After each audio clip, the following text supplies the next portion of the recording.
والا اعوذ باللہ من الشیطان الرجیم بسم اللہ الرحمن الرحیم یا ایہا الذین آمنوا اتقوا اللہ ولتنظر نفس ما قدمت لغد واتقوا اللہ ان اللہ خبیر بما تعملون صدق اللہ مولانا العظیم وصدق رسولہ النبی الکریم ونحن علی ذلک لمن الشاہدین والشاکرین والحمد للہ رب العالمین اللهم صل على سيدنا مولانا محمد النبي الأمي وعلى آله وسلم تسليما كثيرا كثيرا اللهم رب الحل والحرام ورب البيت الحرام ورب الركن والمقام أبلغ لروح سيدنا مولانا محمد منا السلام.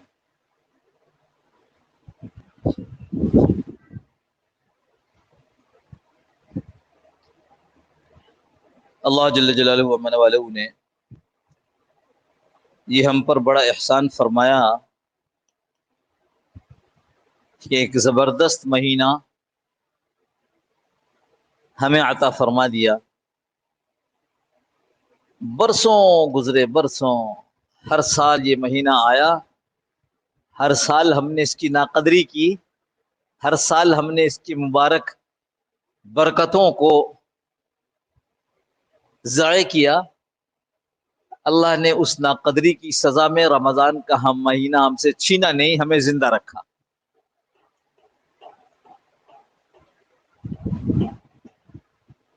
اور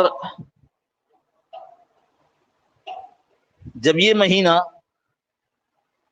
آیا تو ہم بڑے جوش میں بہت کچھ کریں گے، لیکن رمضان کا مہینہ آیا اور گزر گیا. گزر گیا تو ہم نے کہا چلو گزر گیا.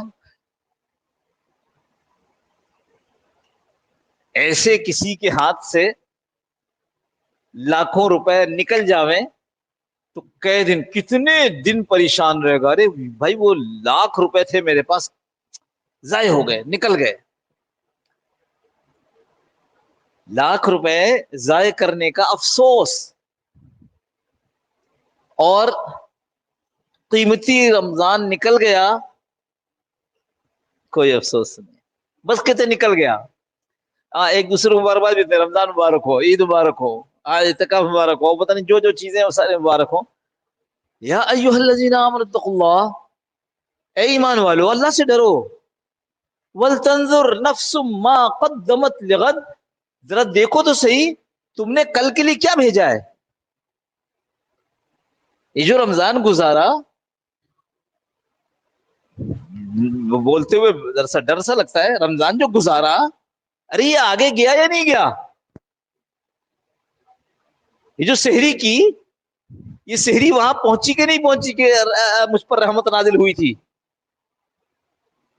کیونکہ ایک طرف تو رحمت نازل کرنے کے لیے سحری اور دوسری طرف سحری ٹرانسمیشن پروگرام.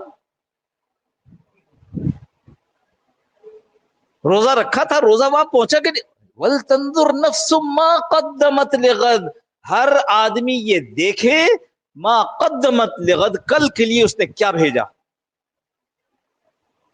کتنی واضح آیت ہے. اس نے کیا کیا یہ نہیں فرمایا، کل کے لیے کیا بھیجا اس نے. یہ جو کچھ کیا تھا یہ آگے بھیجا یا ایسے ادھر ہی روا روی ختم کر دیا. روزہ رکھا تھا، غیبت کی، اتنی غیبت کی کہ سارے روزے کا ثواب وہ اس کو چلا گیا جس کی غیبت کی تھی. اپنے لیے کیا بھیجا؟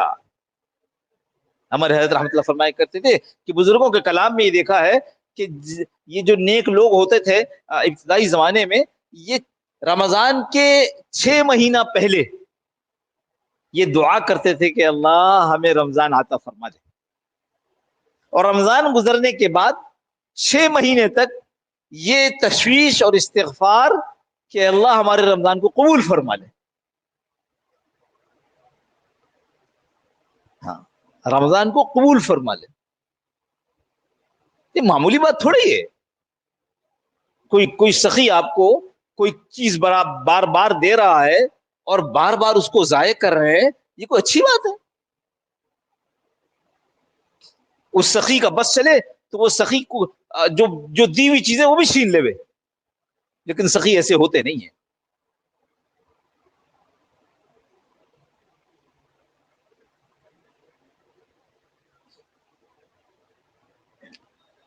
یاد رکھیے گا رمضان میں رمضان کے متعلق اس حدیث کو ہم نے کئی مرتبہ سنا ہے جبرائیل علیہ السلام نے کچھ دعائیں کی 3، اور حضرت رسول کریم صلی اللہ تعالی علیہ وسلم نے ان بد دعاؤں پر، وہ دعا نہیں تھی، وہ تو بد دعا تھی، اس پر کہا آمین۔ یہ پورے رمضان ہم سنتے رہے ہیں، لیکن کیا ہے اس بد دعا سے بچنے کے لیے؟ کیا ہماری زندگی تبدیل ہو گئی تھی یا ویسے ہی ہم رمضان کو کیا آپ کو معلوم ہے، میں اشارے کرتا ہوں بھائی، یہی تھی نا کہ ہلاک ہو جائے وہ شخص جس کے سامنے میرا نام نامی لیا جائے اور وہ مجھ پر درود نہ پڑے، یعنی رسول اللہ صلی اللہ تعالی علیہ وسلم کا نام آئے اور وہ درود نہ پڑے۔ ہم نے ابھی نام لیا حضور صلی اللہ تعالی وسلم، آپ کو کیا کہنا چاہیے؟ صلی اللہ علیہ وسلم۔ سب سے چھوٹا درود کیا؟ صلی اللہ علیہ وسلم، سب سے چھوٹا درود، اس سے چھوٹا درود نہیں ہے۔ صلی اللہ علیہ محمد، اللہم صلی، جو درود ابراہیم پڑھتے ہیں، صلی اللہ علیہ نبی الامی، یہ پڑھنا چاہیے۔ فقہا نے، یعنی ایک بات تو یہ ہے کہ اس کا نام نامی آئے اور درود نہ پڑھے تو وہ ہلاک ہو جائے، تو ہم کیا کر رہے ہیں؟ اس مجلس میں بیٹھے ہیں، بار بار رسول اللہ صلی اللہ علیہ وسلم کا نام آ رہا ہے، آئے گا، اور ہم خاموش۔ فقہا نے اس پر تفصیل لکھی ہے کہ اگر کسی مجلس میں رسول اللہ صلی اللہ تعالی علیہ وسلم کا نام مبارک آئے تو کم از کم ایک مرتبہ درود پڑھنا واجب ہے۔ یہ کم از کم کی بات ہو رہی ہے، ورنہ جو دعا اور آمین ہو رہی ہے یہ تو نہیں ہر دفعہ جب نام نامی آئے صلی اللہ علیہ وسلم۔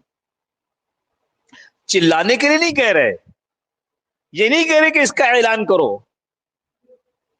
لیکن یہ کہہ رہے ہیں کہ جب رسول اللہ صلی اللہ علیہ وسلم کا نام مبارک نام آئے تو فوراً درود شریف پڑھ۔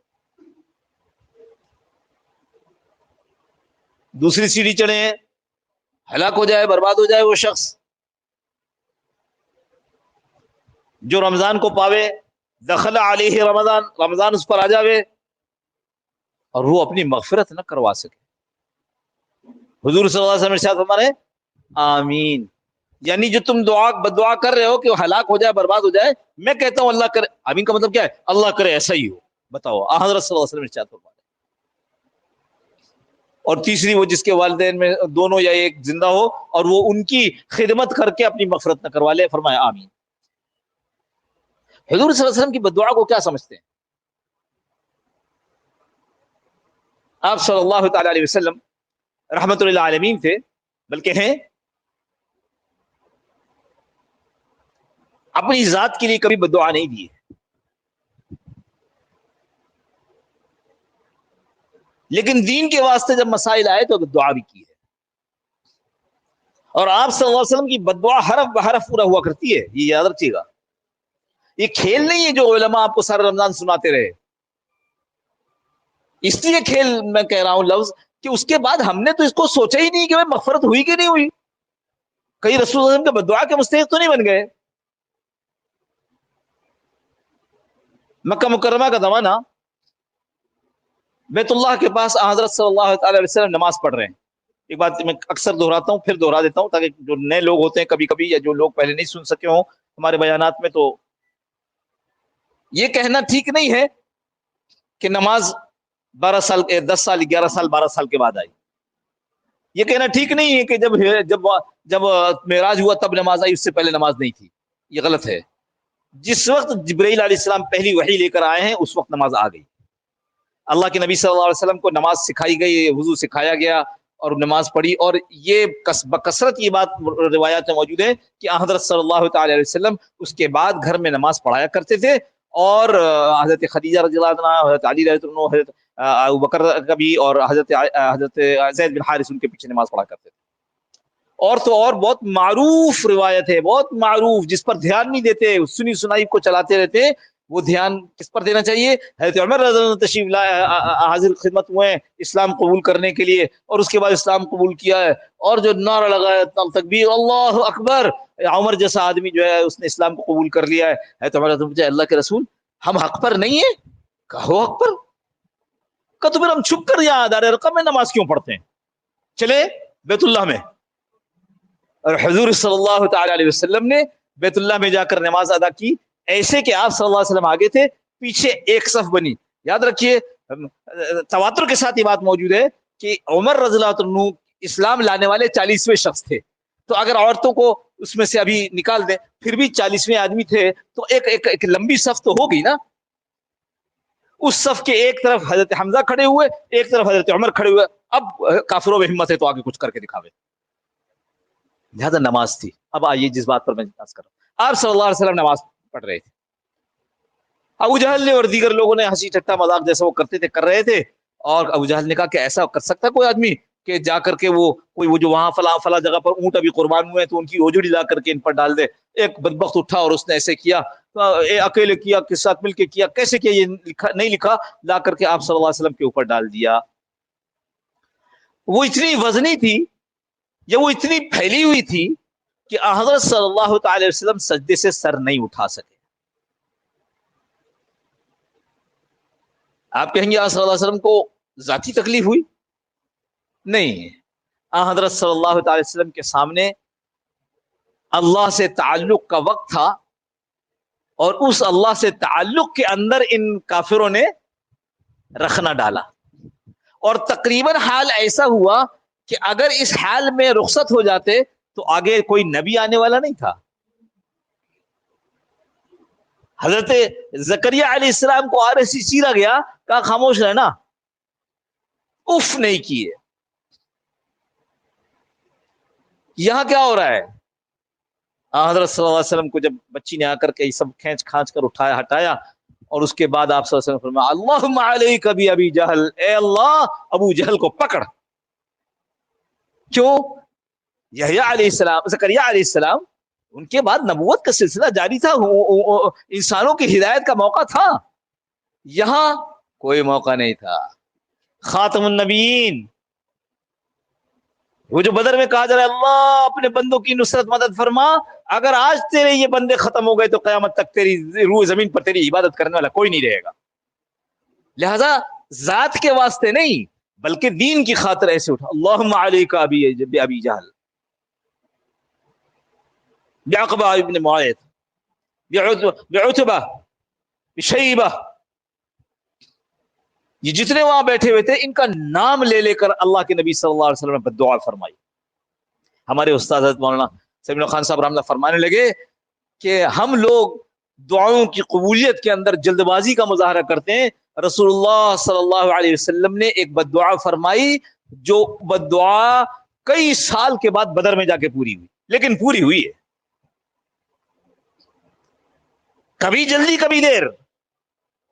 اللہ کے نبی صلی اللہ علیہ وسلم کی بد دعا کو ہم نے معمولی سمجھا کہ ہم کہتے ہیں کہ اللہ کے نبی نے بد دعا کی کہ جس کا جو مغفرت نہ کروا سکے وہ ہلاک ہو جاوے، اور آمین. اور یہ کوئی بات ہی نہیں ہے، ہم نے اس پر کبھی سوچا ہی نہیں، زور ہی نہیں دیا.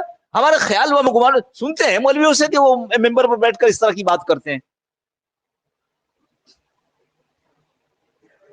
سلمہ ابن اکوع رضی اللہ عنہ روایت فرما رہے ہیں، حضرت صلی اللہ علیہ وسلم کے سامنے کھانا ہو رہا تھا. ایک آدمی نے کھانا شروع کیا اور اس نے اپنے دائیں ہاتھ کے بجائے بائیں ہاتھ سے کھایا. ہمارے یہاں بہت سے لوگ فیشن پر یہ کرتے ہیں، اور ہم بھی ایسے بے وقوف ہیں، ہم یہ رعایت کرتے ہیں کہ جی یہ وہ الٹے ہاتھ سے کھانا کھا رہا تو سمجھائے نہیں. بھائی اگر تمہارے بس میں نہیں ہے، یعنی اگر بچہ ہے تو بس میں ہے، اس کو زبردستی کرو، ایسے زبردستی کرو تو مان جائے، ایسا نہ کرو ضد پہ آ جائے. بچے سے کچھ بڑا ہے تو پیار محبت سے کہو، اس سے بھی بڑا ہے تو اس کو اور زیادہ نرمی کے ساتھ، اور ہم سے بڑا ہے یاد دلا دو اس کو. حضور صلی اللہ تعالی وسلم فرمایا کل بھی یمینک، ارے تم سیدھے ہاتھ سے کھاؤ، تم کیا کر رہے ہو؟ وہ شخص جس کے متعلق یہ کہا جاتا ہے، اس کے متعلق راوی یہ کہتے ہیں کہ بظاہر وہ منافق تھا. پھر اس پر تحقیق بہت ہے، بعض کہتے ہیں کہ منافقی مرا، بعض کہتے ہیں پھر بعد میں سب مسلمان ہو گیا. کچھ بھی ہو، یوں لکھا جب کہا اللہ حضرت صلی اللہ علیہ وسلم نے کہ اپنے سیدھے ہاتھ سے کھاؤ تو کہنے لگا لا استطيع، میں نہیں کھا سکتا، مجھ سے نہیں کھایا جاتا سیدھے ہاتھ سے۔ اللہ کے نبی صلی اللہ تعالی وسلم تو امت پر شفیق تھے نا، مگر اس کی منافقت کو دیکھ کر فرمایا لستطيع، تیری کبھی بھی استطاعت نہیں ہو، یعنی تو کبھی بھی اس قابل نہیں ہو کہ سیدھے ہاتھ سے کھا سکے۔ اور راوی کہتے ہیں اس کے بعد ہم نے دیکھا اگر وہ کبھی سیدھے ہاتھ سے کچھ اٹھاتا تو اپنے منہ کی طرف نہیں لے جا سکتا تھا، اس کا ہاتھ شل ہو گیا تھا۔ ہم نے تو نبی کی بددعا، نہ دعا کو کچھ سمجھا نہ بددعا کو، بلکہ نبی ہی کو نہ سمجھا، اللہ معاف فرمائے۔ نبی کو یہ سمجھا کہ نبی کی تعریف کر دیا بہت کچھ ہے۔ نبی اس لیے دنیا میں آتا ہے کہ میرے اور آپ کی زندگی میں صبح سے رات تک کی رہنمائی دے۔ نبی میرا نبی، میرا نبی میرا نبی، نبی میرا نبی، سب کچھ کرنا کروں گا میں وہ جو تیرے دشمن کرتے ہیں، یعنی یہود و نصارہ کرتے ہیں۔ نبی میرا نبی، نبی میرے، شادی تو میری ویسے ہوگی جیسے تیرے دشمن ہندو کرتے ہیں۔ اللہ ہم سب کی حفاظت فرمائے۔ یہ جو رمضان گزر گیا اور جس کے اندر نبی نے ایسی بد دعا کی تھی، تو اس وقت جو موقع ہے ہمارے پاس، وہ موقع ہے استغفار کا۔ جیسے میں نے پہلے عرض کیا کہ بزرگ ایسے گزرے ہیں جو 6 مہینہ استغفار کرتے تھے کہ اللہ ہم سے بڑی غلطی ہوئی، ہمیں یہ رمضان تو نے دیا تھا، اپنے کرم مہربانی سے دیا تھا، برسوں کے پتہ نہیں 10 رمضان ضائع کیے، اس کے باوجود تو نے ہمیں اس دفعہ رمضان دے دیا، ہم نے اس دفعہ پھر ناقدری کی، اے اللہ معاف فرما دے، نبی کی بددعا کا مستحق نہ بنانا۔ کریں گے نا ایسا انشاءاللہ؟ ہاں، رمضان گزر گیا، چاند دیکھا، رمضان گزر گیا، رمضان گزر گیا، حاصل کیا ہوا؟ رمضان گزر گیا، کہیں لینے کے دینے تو نہیں پڑ گئے۔ رمضان گزر گیا، اپنے اوپر رحمتیں لی، اپنے اوپر نحوستیں لے لی، اپنے آپ کو نبی کی بددعا کا مستحق بنا لیا، رمضان گزر گیا؟ نہ بابا نہ۔ دیکھو اگر موقع ملا انشاءاللہ اگلے جمعوں میں زندگی رہی تو پھر یہ روزہ اور بڑا روزہ، اس پر انشاءاللہ پھر تفصیل سے بات کریں گے۔ اللہ پاک مجھے آپ کو عمل کی توفیق نصیب فرما دے، فکر کی توفیق نصیب فرمائے، آخرت کا دھیان نصیب فرمائے کہ یہ دنیا کھیل نہیں ہے، اس دنیا میں دنیا بنانے کے لیے نہیں آئے، ہم اس دنیا میں آخرت بنانے کے لیے آئے ہیں، ہر لمحہ اس خیال کے ساتھ گزرے۔ اللہ مجھے آپ کو عمل کی توفیق نصیب فرمائے۔ آخر دعوانا الحمدللہ رب العالمین۔ پہلے اذان ہوگی پھر سنت ادا فرمائے۔